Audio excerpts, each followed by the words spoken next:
আজকের পর্বে স্বাগত সবাইকে। আশা করছি সবাই অনেক ভালো আছেন। আজকে আমি আপনাদের সাথে শেয়ার করতে এসেছি চমৎকার একটি ডেজার্টের রেসিপি, বিস্কুট আর ডিম দিয়ে চুলায় তৈরি অসম্ভব মজার ক্যারামেল পুডিং। অনেকেরই কমপ্লেন থাকে পুডিং খুব ভালোভাবে জমতে চায় না কিংবা স্মুথ হয় না, কালারটাও সুন্দর হয় না। তাদের জন্য আমার আজকের রেসিপিটি খুব সহজ আর সুন্দরভাবে রেসিপিটি দেখানোর চেষ্টা করেছি। আশা করছি আপনাদের অনেক ভালো লাগবে। ভালো লাগলে অবশ্যই একটা লাইক দিবেন আর সাবস্ক্রাইব করে পাশে থাকা বেল আইকনটিতে ক্লিক করুন, যাতে করে ভিডিও আপলোড করার সাথে সাথেই নোটিফিকেশন পেয়ে যান। তো কথা না বাড়িয়ে চলুন শুরু করা যাক। বিস্কুট পুডিং বানানোর জন্য আমি এখানে 12 থেকে 15টা বিস্কুট নিয়ে নিয়েছি। আমার পছন্দ মতো আমি মিল্ক মেরি বিস্কুটটা এখানে ব্যবহার করেছি, তবে আপনারা চাইলে যে কোনো ব্র্যান্ডের যে কোনো বিস্কুট ব্যবহার করতে পারেন। আর প্রথম পর্যায়ে বিস্কুটগুলো আমি টুকরো করে ভেঙে নিচ্ছি। আর এই পর্যায়ে আমার বিস্কুটগুলো ভাঙা হয়ে গেছে। আমি একটা মিক্সিং বোলের মধ্যে বিস্কুটগুলো নিয়ে নিচ্ছি, তবে আপনারা চাইলে এই পর্যায়ে বিস্কুটগুলো ব্লেন্ডারে গুঁড়ো করে নিতে পারেন। তো আমি সেটা করছি না সময় স্বল্পতার জন্য। এবারে বিস্কুটের মধ্যে আমি দিয়ে দিচ্ছি নর্মাল টেম্পারেচারে রাখা 2টা ডিম, আর দিয়ে দিচ্ছি 1/3 কাপ চিনি। চিনিটা আপনাদের স্বাদ অনুযায়ী এখানে ব্যবহার করবেন। আর এখানে দিয়ে দিচ্ছি আগে থেকে জাল করে নেওয়া ঠান্ডা লিকুইড দুধ 2 কাপ।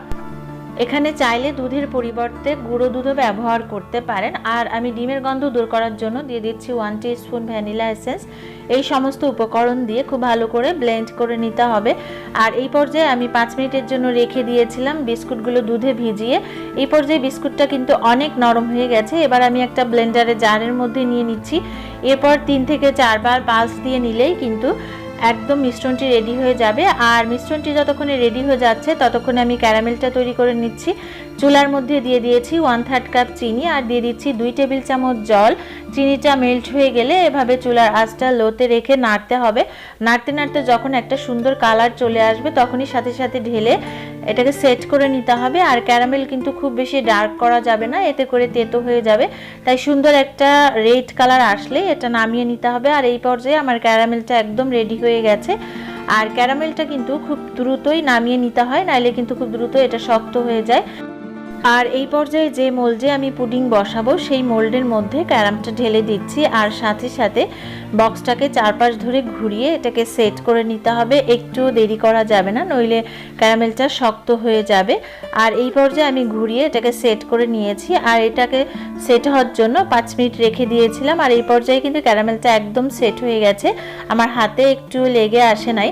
আর এই পর্যায়ে আমি বক্সের উপরে একটা স্টেইনার দিয়ে মিশ্রণটি ঢেলে সেকে দিচ্ছি। আর অবশ্যই পুডিংয়ের মিশ্রণটি সেকে দিবেন, এতে করে পুডিংটা অনেক স্মুথ হবে। কোনো ধরনের লাম্পস থাকলে সেটা কিন্তু বেরিয়ে আসবে। এরপর ঢাকা দিয়ে বেক করে নিতে হবে। মিডিয়াম টু লো আঁচে রেখে 30 মিনিট থেকে 35 মিনিট সময় লাগবে বেক হতে।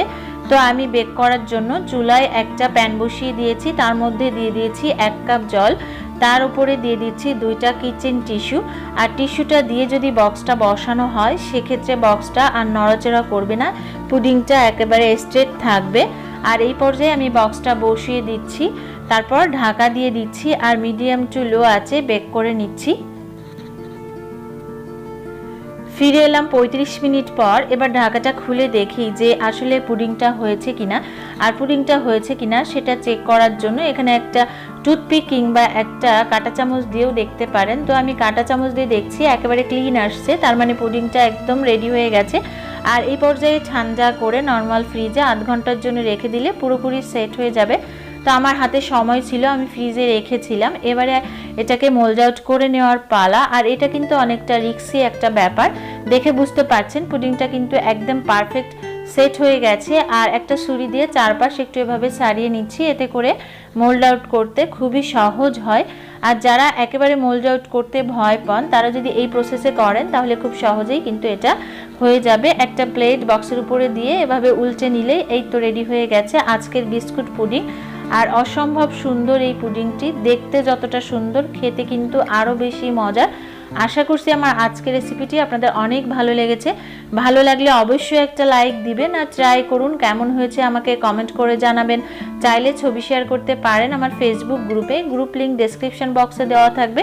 এরকম আরও সহজ ও সুন্দর সুন্দর রেসিপি পেতে চাইলে অবশ্যই একটা লাইক দিন, সুন্দর সুন্দর কমেন্ট করুন, বেশি বেশি শেয়ার করুন। আর আপনি যদি চ্যানেলে আজকে নতুন হয়ে থাকেন তাহলে সুন্দর সুন্দর ভিডিও পাওয়ার জন্য অবশ্যই সাবস্ক্রাইব করুন, পাশে থাকা বেল আইকনটিতে ক্লিক করুন যাতে করে সবার আগে আমার ভিডিওগুলো আপনার কাছে পৌঁছে যায়, কারণ আপনাদের লাইক, কমেন্ট, শেয়ার, সাবস্ক্রাইব আমাকে অনেক বেশি আনন্দিত করে।